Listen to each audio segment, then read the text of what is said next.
with the dudes in the Blizzard camp or the Riot camp or whatever. All right. So feel free to like offer me stuff. So this is basically what I got. Yeah. We're going to be talking team leadership and organization. So this is just going to be like an extension of kind of some of the topics we introduced yesterday.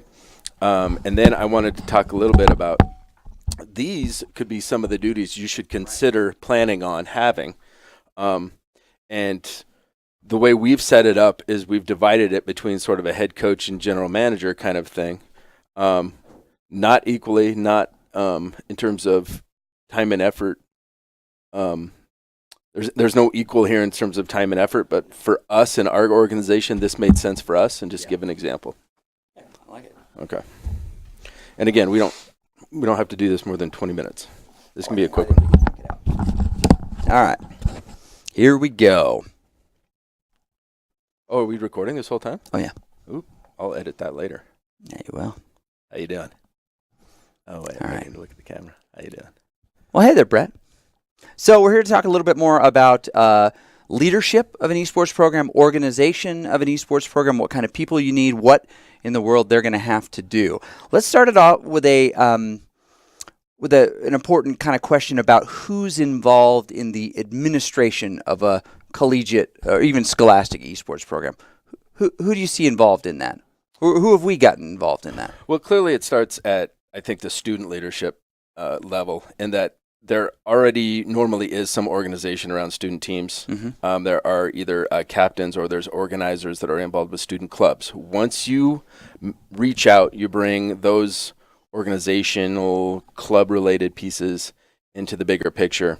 You have automatic team captains. Yeah, and what role do they play? What is a team? What's the job of a team captain? I think that team captain already has the contacts with the players themselves, so they already are familiar somewhat with ability levels, positioning, organization of the different teams. Perhaps even you have student leaders that are familiar with more than one. So, for example, if you are hosting a team or want to make your varsity program of a number of different teams, let's just say Overwatch, let's say League of Legends, let's say Rocket League for those examples, you may already have some idea of that self-organized aspect, but bringing together those team leaders that already have the respect, the understanding of those players into the fold is going to be a big piece. Now, what responsibilities that student may have beyond that is a really important question for the university or college administration, because as you have rightly pointed out, those student leaders are ephemeral, right? They're temporary. They don't last forever. They graduate and move on to other things. Right. They have to have a job that is translatable to the next person in the line. Worth pointing out, too, is that students who have dominion over other students are immediately incredibly unpopular. So having team captains or student leaders is also to place them in a position where they can be successful and not ask them to deliver punishment, to determine rosters, to any of those things. I've found that our team captains are best when their first and primary responsibility is to communicate what the team feels to to coaches and leadership, and to disseminate the real meaning of communication to the players, really to bridge that gap. Sometimes they've got additional organizational responsibility, like I'm going to place this on you so that we know what sizes of the T-shirt we need. I'm going to ask you to take care of that. Mm-hmm. And the one that they like the best is they're often asked to speak on behalf of the team and the program, but always to support the program. The team captain needs to be that representative that acts as a mouthpiece back to the rest of the management portion. And again, when I say management, I'm thinking university affiliated individuals, those people who aren't the temporary people, the people that are shepherding the team from point A to point B. Right. That person is a communicator. That person's not a schedule or scrimmage organizer. They're not a competitive liaison. Those issues, with students, especially as full as their time can get from time to time, will fall through the cracks. It doesn't set them up for success if you give them things that that will wear them out or that they won't be able to deliver on successfully. So when we talk about the administration of an esports team at the collegiate level from that organization perspective, that university perspective, there are a large number of coordination, events, decision-making roles and responsibilities that are included in part of that. And we actually have created somewhat of a list, of a partial list, I should say, of what those duties involve, maybe implying time and effort to each one of those pieces. That varies from time to time, but it's quite a list, and it's something that everyone who considers creating an esports team at the collegiate level needs to account for. Yeah. So as part of those duties, I could go ahead and just describe the list. Yeah, we can just go through this list. And then we can talk about how they're broken up after that. So yeah. So in sort of bullet list form, if you'll indulge me for a minute, it makes sense just to go over these things and get those noted. So you have the duty of administration of player and team tryouts and selection of those players. A very important component, I might add. Right. And these are things you don't want student leaders exactly to do, you need overseeing of a practice schedule and a scrim schedule. College students are limited to the number of hours they can apply toward a school-sanctioned event. Each school is different. NCAA has their own requirements, but part of a practice schedule is not just making sure there's enough practice, but making sure there's not too much. Right, and this is a point of contention largely amongst players. And we get a lot of pushback from eSport athletes as to how much time they can spend playing because they want to spend more time playing. A student gave me a practice schedule that included 10 hours on Saturday, 12 hours on Sunday. And I said, no. Completely not feasible in terms of exclusivity. Right. Also coordination and coaching, because the coaching isn't going to be in control of that. And we can talk about the importance of proper coaching when it comes to team success later on.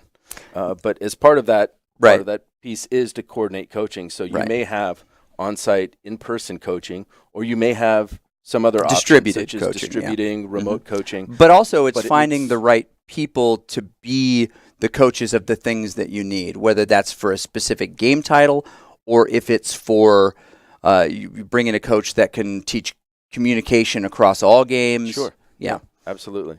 But you need coordination of whatever that coaching looks like. You need to coordinate the evaluation of, in other words, so you're saying, how do the team members relate, respond, and apply those coaching? And what is the the technical success or acumen of their play? Are they fulfilling their role properly? Are they breaking basically in-game rules? If it were football, somebody's got to determine that your tight end is running the wrong routes. Sure. When you call that play, they need to be responsible for what their jobs are. And that's that part of that evaluation. That's and evaluation. Also to evaluate sort of improvement, what individuals as well as portions of teams need to concentrate on in order to improve. And part of evaluation too is opponent scouting. Just awareness of what the other teams are doing. Okay. Now that doesn't mean that the head coach has to do that, but they have to make sure that it's being done. Right. And sometimes you can place something like that on a group of trustworthy students. Maybe not as a full, you're always doing this, but this week I want the two of you to sit down and watch this game from our opponent and tell me what you see. Then there's the actual physical space in which they practice in and scheduling that, scheduling that around other events, around open play time, depending on the kind of facility that you have. That's going to need some oversight. If that lab is in some way self-support and actually draws financial data, you have to be responsible for making sure that is reported properly. Also, since these are computers and these are students who are limited by time, you also have to be able to report on their use of that space and that they're not overusing, right? That they're within limits. Yeah, that's a good point. So you also have to coordinate, perhaps as part of that scheduling, the lab monitors that may or may not be within that space at that time. And then you've got broadcasting. Yep. And you've got to train those personnel. and who's going to be in charge of that coordination, That's a that big one. training, the selection of broadcasters, the different combinations of people. All those are key aspects to having a successful broadcast. Everything that goes into a broadcast, from what's on the screen behind you to the lower thirds and tickers and all of that technology. That's a big responsibility. And then you've got some coordination duties. And again, this is sort of thinking about competition and broadcast. So the coordination of TESPA, of ULAL. Yeah. Making sure that your other accounts and that you are registered for the tournaments you want to play in. Somebody's got to be responsible for that, and it shouldn't be a student. So, well, we mentioned broadcast talent, making sure that that's there. We've chosen to set very specific limitations on our seasons so that we don't overextend the students or ourselves. And the number we like right now is a 10-week season. We've got a 16-week semester. It makes sense to not go all the way into finals week with competitive play. But someone's got to coordinate that, determine who we're playing, when it's happening, and make sure that folks are there for those, just like an athletic director would for. So it's a 10-week in spring and fall. Correct. Two 10-week seasons. 10-week sessions. We've got the broadcasting, and if there's a regular broadcast as far as that schedule goes, we should and could talk about the importance of broadcasting when it comes to I think that's a chapter. Broadcasting, and that may be a different chapter on its own. Okay. Coordinating of the social media, right? This is key. Right, the video production and all those pieces. Yeah, social media. Social media is really important, especially in the communication of when you're playing, what the result of that playing was, updates, fixes, things like that. Visual marketing. That's to do with how good your broadcasts look. And the other visual marketing too, which could include shirts, it could include banners within, your area, or billboards, or things that might show up on, digital, video billboard kind of deals. Right, and that also has to do with just promotions in general, right? Yeah, marketing promotions, and all of that's associated with the team, and a lot of the players and the time that they're spending. But that's only one piece of the puzzle. Okay. Maybe we'll talk about just a little bit about budgeting and purchasing. We talk about the kind of the role of a general manager a little bit, but someone's got to make budgeting and purchasing decisions. Right, and in compliance with university standards and practices. So what kind of purchases are allowed? What sort of vendors are you able to use? How much are you allowed to spend on any one aspect of a particular event or a season or a player? Travel. If you're going to travel, students, someone's got to be responsible for when are we going, how are we getting there, where are we staying, who's paying for it, how are we going to feed them, who's eligible to go, and big events. Who's buying the water? Exactly. Who's getting the sweatbands when a player's losing traction. Yeah, you got to have that traction. You got to know who's doing that. Hand warmers. Most programs of any kind have a media guide, right? Something you can hand out that tells them who the players are, what the schedule is, something like that. But that has to be designed and delivered by somebody. And that information on all the players, what their majors are, what year they are, that kind of information is important, again, for that for broadcasting, marketing, and can all be filtered into a media guide. But someone's got to coordinate the creation and distribution of that. Somebody is got to be a direct connection to the sponsors to make sure that they're both receiving what they want and providing what they've offered, and finding those sponsors in many cases. Finding and working with those sponsors to make sure that the ask and the appropriate ask is there, so that you're helping them at the same time they're helping you. Yeah. Especially in a self-support kind of model where someone's interested in the budgets, for sure. How sponsorship is going to be really, really important to kick your program off the ground in the way that you want it to be successful. In our case, our general manager also is responsible directly for uniforms and gear, making sure that those meet university brand and that the right logos are where they're supposed to be and that everybody's happy. And in kind, the sponsor is happy with their placement and that they feel like they're being represented well. And got to make sure they look badass. Yeah, they got to look badass. Yeah. Okay. And associated with that, all the branding and marketing. I mean, can't you just throw your university logo on anything you want and just throw it out there? It seems like people have an issue with that. Yeah. Which kind of brings me to legal as well, because the Mm-hmm. communications with legal services with your university, turns out they are an important piece and actually take a long time. So Mm. you need to plan ahead when it comes to things like creating contracts, agreements with anything that's outside the university, but also marketing and branding. When it comes to, and we haven't talked about student athlete handbooks yet, but that's a big Mm-hmm. piece of the puzzle too, Mm-hmm. so that you get official university legal involved in every one of your and almost every one of your major decisions. Yeah. Yeah. So that you've got all the support that you need there. And all of these are well-established patterns that exist within like a strong and historically meaningful athletic department on a campus, right? But they built this into an organization, and for many folks starting, they're going to do it from scratch. I mean, this is going to be Yeah, none of these things have existed for many. athletic departments have a lot of athletic departments have this kind of stuff down cold because they have specific individuals that are solely responsible For the any handbook. one of these items. Yeah. Guess what?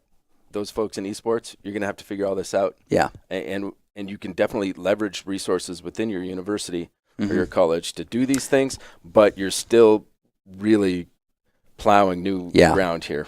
And even if you are super smart and leverage existing things like an athletic handbook and then modify it so that it says what you want, it's still going to require university legal to approve the new language because students sign off on it. They have to be held accountable for it.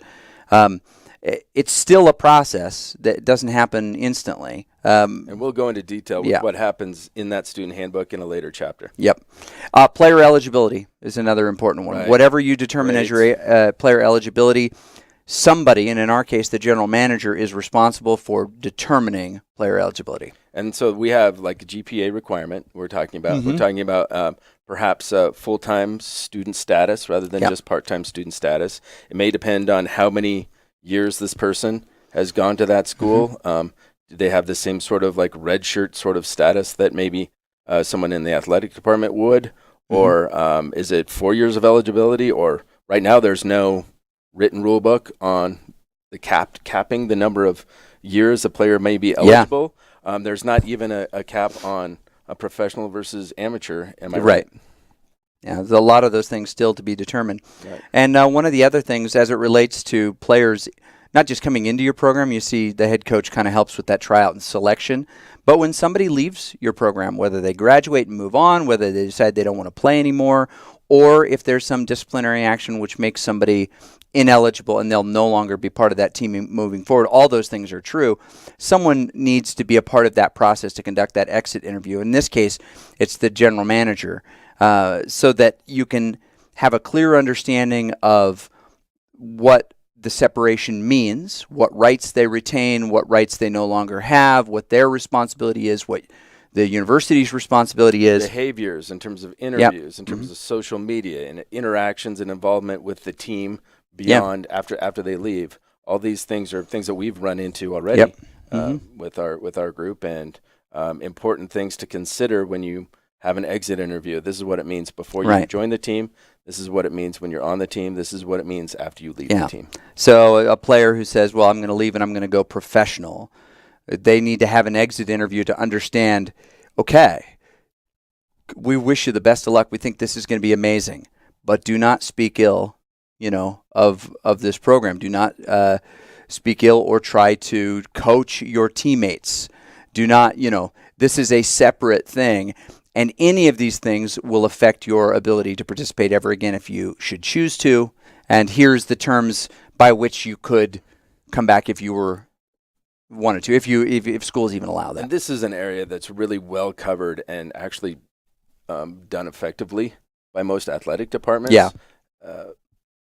In that borrowing that information from athletic departments and how they work and how they operate, this is yet another example of let's borrow one from the playbook from athletic departments and let's do it right.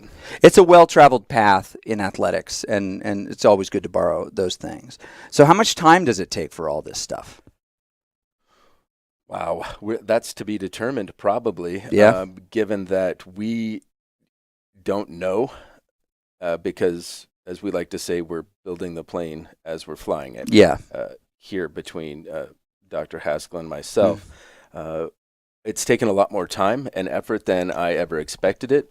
But part of that was because we made the decision as we first moved along that we were going to attempt to do this correctly. We were going to attempt to do this in the best interest of the university, and we had to put the time and resources personally into making that happen. And I'll add to that.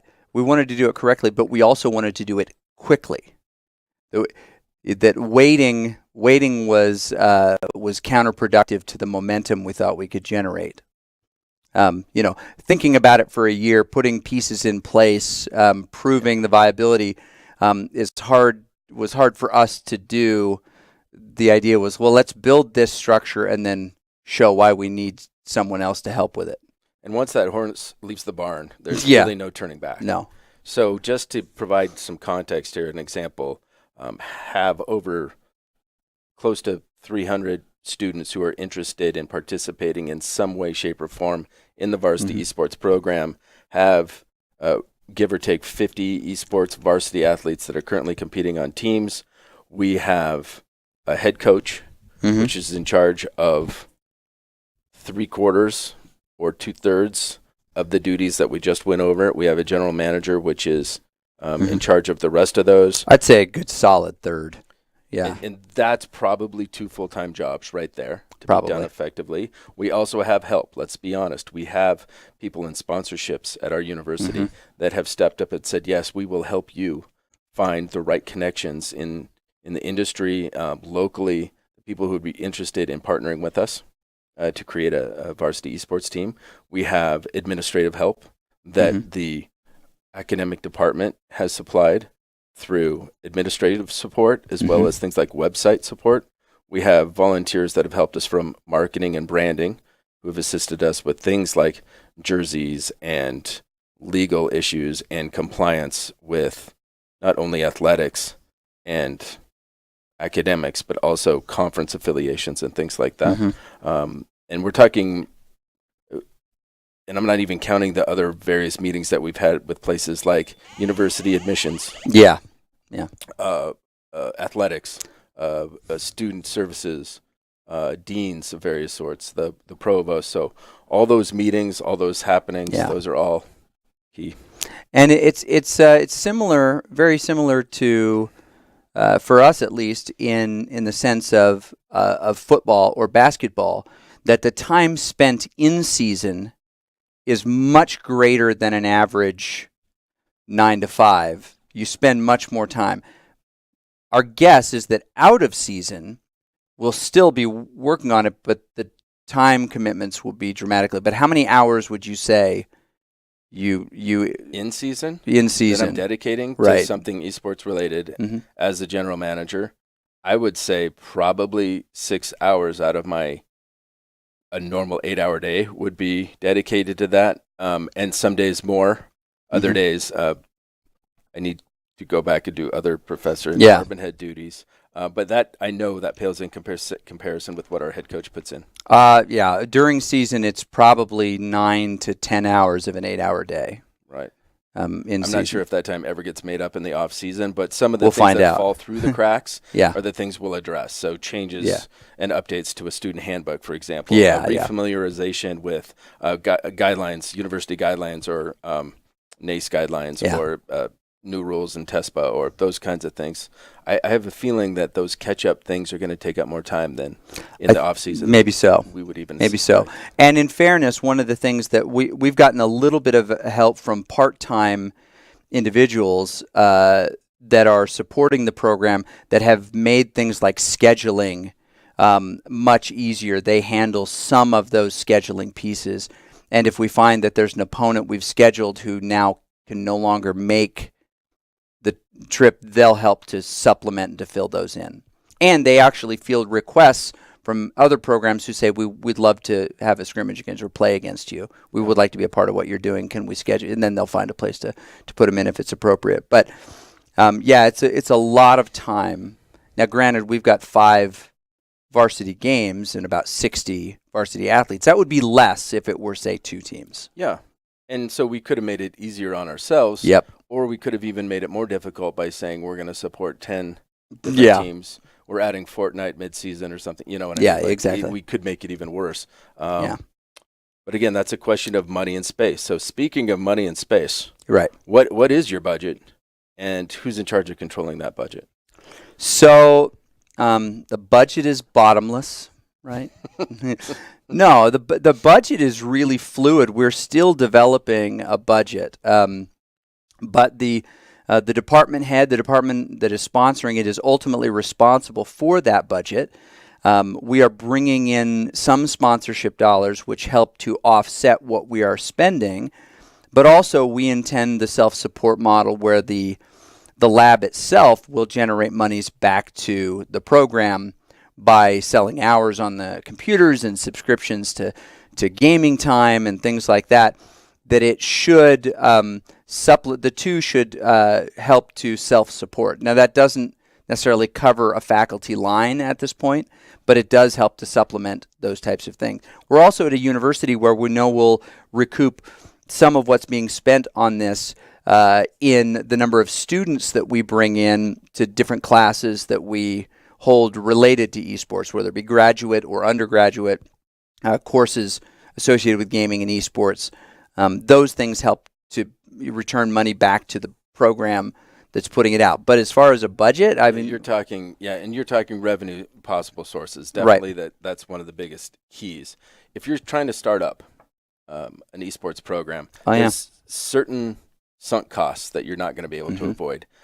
You are going to need a practice space, a face-to-face practice facility, a space equipped with gaming machines and peripherals. That is a guarantee. Yep. Whether you can offset some of those costs through sponsorships, that is something that I would suggest you pursue. Yeah. When it comes to other really expensive items, I can tell you right now, it's travel. So if you are taking the team and traveling to a face-to-face tournament, showcase, exhibition, whatever that is, you are going to probably need to ask for assistance from the organizers of whatever those events are to help offset travel costs. It can get up there really quickly. For example, we have a 3-day showcase event coming up next month. We're taking roughly between 15 players for that showcase for a 3-title match over 3 days, and that cost is over $20,000. Yes. So when you think of it in terms of, well, $20,000 isn't much in terms of an athletic budget. When you're self-support, you got to replenish that money from somewhere else. You better have in-kind contribution from whomever is sponsoring the tournament. You have a foundation, a donor, an angel, someone that's coming in and saying, that's right, I'm going to help send the team for this particular thing. So who's in charge of controlling that? Hopefully you have... If the department head, if it's in an academic area, that person, along with the dean of that department, is going to control the purse strings on that. But you also have to have some oversight and maintenance from a business operations manager, likely donated either from the college or that department, who oversees your esports athletic budget. Absolutely. Space. Yep. What is a good space, and how do you maintain that? So. Do you need one? I mean, everyone's playing in the dorms themselves. Do you actually need a practice space? You do need a practice space if you're going to facilitate training and coaching, and you're going to make sure that environment is consistent with university expectations for student athletes and participants.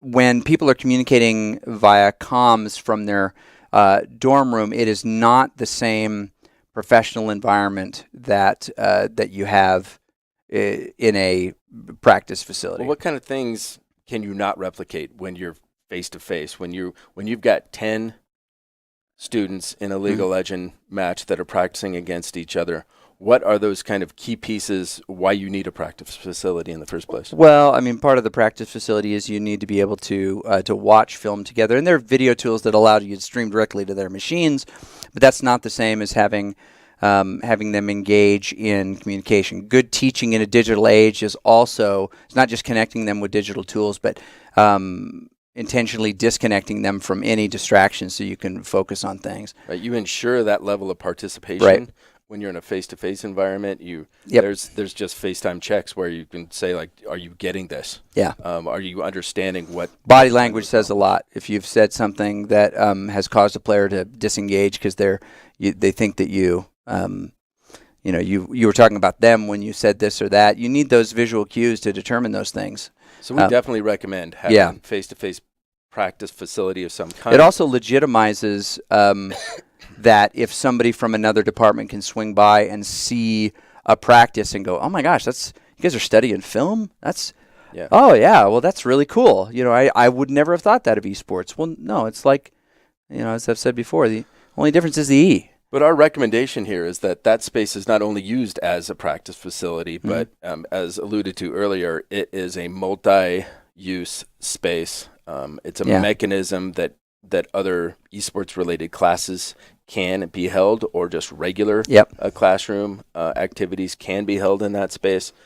So it's making it's a source of income as well as an efficient space in which to improve. It also allows you to make sure that your expectations for the program are being met as far as the players. I was watching a stream of one of our opponents recently, and the young man who was playing for the university, was on the university's page, was streaming his game, and he had his camera in his room, and he was vaping during the broadcast, during the game, swearing incessantly, and about 15 minutes into it, I realized that there was a woman in his bed behind him. Holy cow. Those types of things don't happen when you control the facility by which... I didn't even think you could see her. Yeah, exactly. Oh, okay. Yeah. That wasn't me. But I get what you're saying here. You create an expectation that then you deliver on because you can control the environment that they're in. Right. So there's practice facilities, there's arenas. Arenas are more designed for the large scale events, or pay-to-play situations that cover the entire campus, for example. Those things also cost money if you're considering outfitting an arena space, because either building one from scratch or retrofitting one, there's going to be some cash involved there. So a great deal on a gaming computer and monitor is $1,500, right? A great deal on it. So it's a great win for the university, and I think as esports continue to capture the momentum that it has, more and more administrators are going to say, we actually should make plans in our budget for an esports arena, and they're going to help offset those costs for you. But initially, you may have to figure it out yourself. No one questions whether or not a campus should have a bowling alley. Or a space where they can sit and watch TV together. They already create social spaces, and gaming is one of those spaces. Many campuses, larger campuses, have their own movie theaters, and no one even considers whether or not that's appropriate. These are things that students do, and you want to build these spaces so they can come to campus, the safe place to do what they love to do. Madison is one of my favorite campuses, and the craft brewery and sausage house is just...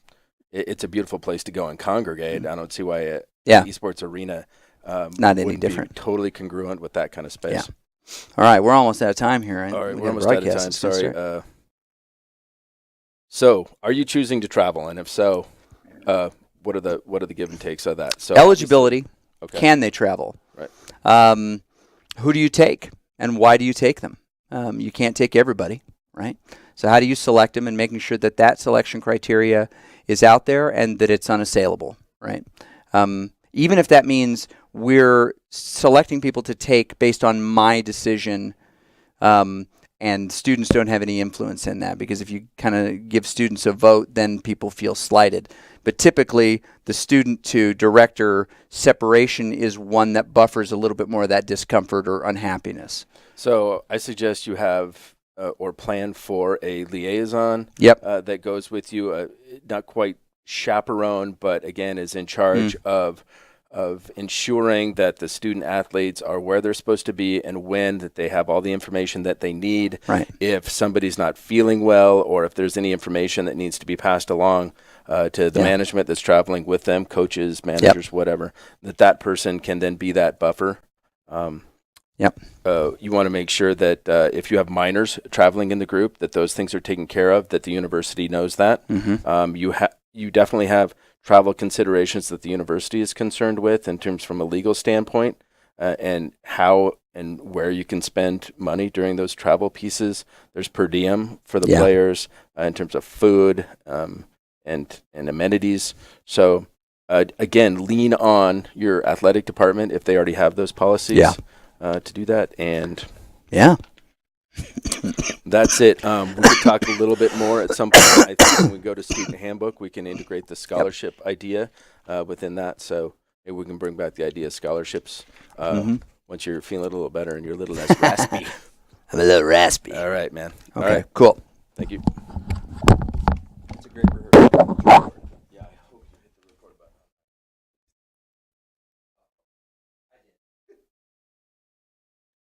Oh, mouse. Let's go. How many cameras are on?